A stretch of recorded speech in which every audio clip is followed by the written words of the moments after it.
கர்த்தருடைய பிள்ளைகளே, உங்கள் ஒவ்வொருவரையும் ஆண்டவராகிய இயேசு கிறிஸ்துவின் நாமத்தில் நான் இப்பொழுது வாழ்த்துக்களை தெரிவித்துக் கொள்கிறேன். இந்த நாளிலும் நாம் தேவனுடைய இரத்தத்தினாலே கழுவப்பட்டு விட்டோம். அதை குறித்து தான் தியானிக்க போகிறோம். நம்முடைய பாவங்களில் இருந்து விடுதலை அடைந்து விட்டோம். நாம் நம்முடைய பாவங்களில் இருந்து விடுதலை அடைந்து விட்டால் நாம் தேவனுடைய பிள்ளைகளாய் இருக்கிறோம் என்பது பொருள். தேவனோடு ஒப்புரவாகி விட்டோம். கிறிஸ்துவுக்குள்ளாக கடந்து சென்று விட்டோம்.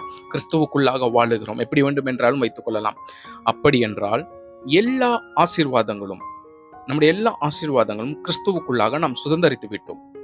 அந்த ஆசீர்வாதத்தோடு நாம் வாழ்ந்து கொண்டு இருக்கிறோமா? முதலாவது கேள்வி, அந்த ஆசீர்வாதத்தோடு நாம் வாழ்ந்து கொண்டு இருக்கிறோமா? நம்முடைய பாவங்கள் மன்னிக்கப்பட்டு விட்டதே, அவருடைய ரத்தம் எனக்காக சிந்தப்பட்டது என்பதை நான் விசுவாசிக்கிறேன். விசுவாசித்து இயேசு கிறிஸ்துவை நான் ஏற்றுக்கொண்டேன், இரட்சகராக ஏற்றுக்கொண்டேன். அவருடைய ரத்தத்தினாலே நான் கழுவப்பட்டேன் என்பதை என் முழு உள்ளத்தோடு நான் விசுவாசிக்கிறேன். என் நாவினாலே அறிக்கை செய்கிறேன். எல்லா ஜனங்கள் மத்தியிலே, சபையார்கள் மத்தியிலே நான் அறிக்கை செய்கிறேன். என் இயேசுவுக்காக நான் எல்லாவற்றையும் விட்டுவிட்டேன் என்று சொல்லி நாம் வாழுகிறோம். ஆனால் கிறிஸ்துவுக்குள்ளாக நாம் வாழ்ந்து கொண்டு இருக்கும் பொழுது, கிறிஸ்துவுக்குள்ளாக நம்முடைய எல்லா ஆசீர்வாதங்களும் நமக்கு கிடைத்து விட்டது. அந்த ஆசீர்வாதத்தை நாம் அனுபவித்துக் கொண்டு இருக்கிறோமா?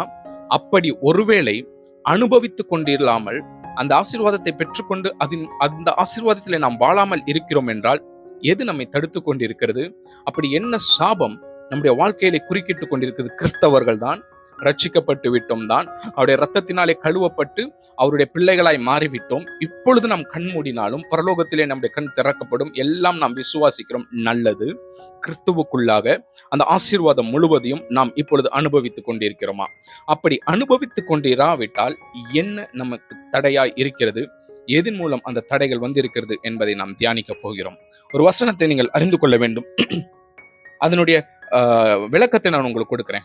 ஒருத்தர் உங்களுக்கு தீங்கு செய்கிறார்கள் என்றால், ஒருவர் உங்களுக்கு விரோதமாக செயல்படுகிறார்கள் என்றால் நாம் என்ன செய்ய வேண்டும்? அவர்களிடத்துல போய் கண்டித்து உணர்த்த வேண்டும் என்பதெல்லாம் கிடையாது. எத்தனை முறை அவர்கள் நமக்கு தீங்கு செய்தாலும், எவ்வளவு தீமையான காரியத்தை நம்முடைய வாழ்க்கையிலே அவர்கள் கொண்டு வந்தாலும், நம்முடைய குடும்பத்தையே அதன் மூலம் பிரித்தே சென்று போனாலும், அவர்கள் அங்கே நம்மை குறித்து கேவலமாய் பேசினாலும், நாம் செய்ய வேண்டிய ஒரே ஒரு காரியம் மன்னிக்க வேண்டும். அவங்க எத்தனை முறை வந்தாலும் அத்தனை முறை மன்னிக்க தான் வேண்டும். கிறிஸ்துவுக்குள்ளாக கிறிஸ்துவை போல நாம் கபடற்றவர்களாயும் இருக்க வேண்டும். சர்ப்பத்தை போல கிறிஸ்துவுக்குள்ளாக வினா உள்ளவர்களாயும் காணப்பட வேண்டும். அவர்களை குறித்து நாம் மன்னிக்க வேண்டும்.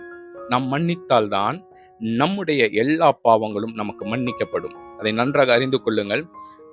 நாம் நித்திய ஜீவனை பெற்றுக்கொள்ளுவதற்காக தான் தன்னுடைய சொந்த குமாரனை இந்த பூமிக்கு அனுப்பி இவ்வளவாக உலகத்தில் அன்பு கூர்ந்தார் என்று யோவான் 3:16 சொல்கிறது. நித்திய ஜீவனை நாம் பெற்றுக்கொள்ளுவதற்கு நம்முடைய எல்லா தவறுகளும் மன்னிக்கப்பட்டு கர்த்தருடைய கிருபையினாலே அவருக்குள்ளாக வாழ்ந்து நம்முடைய எல்லா ஆசீர்வாதங்களையும் அனுபவிக்க வேண்டும் என்றால் நாம் நமக்கு தீமை செய்தவர்களை மன்னிக்க வேண்டும். ஆண்டவராகிய இயேசு கிறிஸ்து இப்படி சொல்லுகிறார். மார்க் 11:25 நீங்கள் நின்று ஜெபம் பண்ணும்போது ஒருவன் பேரில் உங்களுக்கு யாதொரு குறை உண்டாயிருக்குமானால், நீங்கள் நின்று ஜெபம் பண்ணி கொண்டிருக்கும் பொழுது ஒருவன் பேரில் உங்களுக்கு யாதொரு குறை உண்டாயிருக்குமானால், பரலோகத்தில் இருக்கிற உங்கள் பிதா உங்கள் தப்பிதங்களை உங்களுக்கு மன்னிக்கும்படி அந்த குறைகளை அவனுக்கு மன்னியுங்கள் என்று சொல்லப்பட்டிருக்கிறது. நாம் என்ன செய்ய வேண்டும்?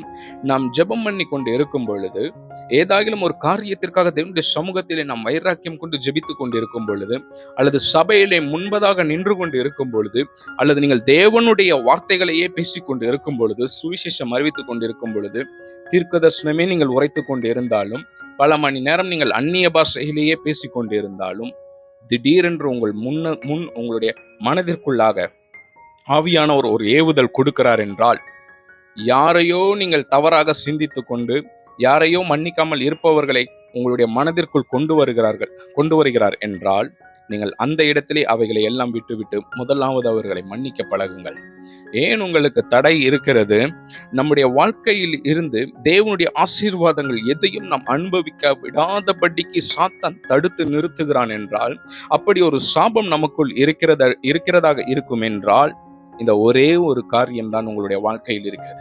நான் ஜெபித்து விட்டேன், தேவனுடைய வாக்குத்தத்தத்தை பெற்றுக்கொண்டேன், எனக்காக கர்த்தர் யுத்தம் செய்வார், என் சத்துருக்களை நான் மேற்கொள்ளுவேன் என்று எனக்கு கர்த்தர் வார்த்தைகளை கொடுத்து விட்டார். அது எனக்கு தான் கொடுத்தார் என்று நான் விசுவாசிக்கிறேன். நல்லதுதான், உங்களுக்கு தான் கொடுத்தார். உங்களுடைய தப்பிதங்கள், உங்களுக்கு விரோதமாக செய்த ஒவ்வொரு மனிதனையும் நீங்கள் மன்னித்து விட்டீர்களா? ஒவ்வொரு மனுஷியும் நீங்கள் மறித்து விட்டீர்களா? உதட்டளவில் இல்ல மகனே மகளே, என் நண்பர்களே, உதட்டளவில் அல்ல, உங்கள் உள்ளத்தில் ஆழத்திலிருந்து தோன்ற வேண்டும். எப்பொழுது அது தோன்றும்? ஆவியானவருடைய உங்களுடைய இருதயத்திற்குள், உங்களுடைய ஆவியிலே அவர் இடைப்படும் பொழுதுதான் அது தோன்றும். அப்பொழுது நீங்கள் அதை உடனே அனுபவித்து விடுங்கள், அதை உடனே விட்டு விடுங்கள், அவர்களை மன்னித்து விடுங்கள், ஒரு இடத்துல போய் நட்பை பரிமாறுங்கள். அப்பொழுதுதான் கர்த்தர் உங்களுக்குள் கிரியை செய்வார். ஒரு எக்ஸாம்பிள் சொல்றதா இருந்தா, ஒருவன் உங்களுக்கு விரோதமாக கன்னத்தில் அறைந்து விட்டான், அவனை மன்னிக்க முடியாதபடி அத்தனை பேர் எதிரிலும் உங்களுக்கு அவமானத்தை கொடுத்து விட்டான் என்று வைத்துக் கொள்ளலாம். வார்த்தைகளினாலே உங்களை அவமானப்படுத்தி விட்டான், உங்கள் குடும்பத்தார்கள் மத்தியிலே, உங்கள் மனைவியின் மத்தியிலே, பிள்ளைகளின் மத்தியிலே, பெற்றோர்களின் மத்தியிலே அப்படி ஒரு அவமானத்தை கொண்டு வந்து விட்டான், அல்லது கொண்டு வந்து விட்டால் என்று வைத்துக் கொள்ளலாம். சமுதாயத்திலே கொண்டு வந்து விட்டார்கள் என்று வைத்துக் கொள்ளலாம். அந்த நேரத்திலே அவர்கள் மேலே உங்களுக்கு பகை உணர்வு இருக்கக்கூடாது. அவர்களை குறித்து அவதூறாக நீங்கள் பேசக்கூடாது. காரணம், அவர்களை நீங்கள் எந்த அளவுக்கு மன்னிக்காமல் உங்களுக்குள்ள அப்படியே நீங்க அந்த வெஞ்சன்ஸை வைத்துக் கொண்டு இருக்கிறீர்களோ, உங்களுக்குள் அவர்களை குறித்ததான ஒரு எரிச்சலை வைத்துக் கொண்டு இருக்கிறீர்களோ, பிசாசு உங்களுடைய இருதயத்திற்குள் கிரியை செய்து கொண்டு இருக்கிறான். அவன் உங்கள் இருதயத்தை ஆளுகை செய்கிறான். பரிசுத்த ஆவியானவர் கிடையாது. Holy Spirit not ruling your heart or ruling your body or ruling your temple. இந்த சரீரமாகிய ஆலயத்தை குறித்து நான் பேசுகிறேன். பரிசுத்த ஆவியானவர் அல்ல, மாறாக சாத்தானானவன் உங்களை ரூல் பண்ணி கொண்டிருக்கிறான், உங்களை ஆளுகை செய்து கொண்டிருக்கிறான். அதனாலதான் இந்த வெஞ்சன்ஸ், அவங்க மேல உங்களுக்கு அந்த கோபம், எரிச்சல் வந்து கொண்டே இருக்கிறது. கர்த்தருடைய ஆசீர்வாதத்தை அனுபவிக்க விடாதபடி சாத்தான் இப்படி ஒரு தடையை உங்களுக்கு வைத்திருக்கிறான் என்பதை அறிந்து கொள்ளுங்கள். தேவ பிள்ளைகளே, இப்பொழுது பரிசுத்த ஆவியானவர் உங்களிடத்தில் இடைப்படுகிறார் என்றால் புரிந்து கொள். நீ அவனை மன்னிக்க வேண்டும், அவளை மன்னிக்க வேண்டும். யாராக இருந்தாலும், உன் சகோதரனாக சகோதரியாக இருந்தாலும், உன் கணவனாக உன் மனைவியாக இருந்தாலும், உன் பிள்ளைகளாக இருந்தாலும், உன் பெற்றோர்களாக இருந்தாலும், உறவினர்களாக இருந்தாலும் மன்னித்து பழகு. கர்த்தர் நிச்சயம் உன்னை மன்னிப்பார். உன்னுடைய ஆசீர்வாதத்தை நீ பெற்றுக்கொள்ளுவாய். கிறிஸ்துவுக்குள்ளாக இந்த பூமியிலே தேவன் உனக்கு கொடுத்த எந்த ஒரு, ஆபிரகாமின் மூலமாக நமக்கு கிடைக்க வேண்டிய எந்த ஒரு ஆசீர்வாதமும் வராதபடி தடையா இருக்கிறது என்றால் சாத்தான் உங்கள் இருதயத்திற்குள் இருக்கிறான். மன்னிக்க முடியாதபடி சுபாவம் உங்களை ஆளுகை செய்து கொண்டு இருக்கிறது. ஒன்றை புரிந்து கொள், நீ மன்னிக்கிறதினால் உன்னுடைய எல்லா தப்பிதங்களும் பரலோகத்தில் மன்னிக்கப்படுகிறது. அப்படி என்றால் இது ஒரு தீர்மானம், சுயநல தீர்மானம் என்பதை கூட நீ அறிந்து கொள். ஒருவன் உனக்கு செய்த ஒரு தவறை நீ மன்னிக்கிற, உனக்கு அங்க எல்லாமே மன்னிக்கப்படுகிறது என்றால் எவ்வளவு வெகுமதி உங்களுக்கு இருக்கிறது என்பதை அறிந்து கொள். தேவ பிள்ளைகளே, இப்பொழுதும் இந்த சாபம் உங்களுடைய வாழ்க்கையிலிருந்து விடுதலை பெற வேண்டும் என்றால், இந்த சாபத்திலிருந்து நீங்கள் விடுதலை பெற வேண்டும் என்றால் இதை அறிந்து கொள். மன்னித்து பழகு, மற்றவர்களை மன்னித்து பார். நீ எல்லாவற்றிலும் இருந்து விடுதலையாக்கப்படுவாய். God bless you.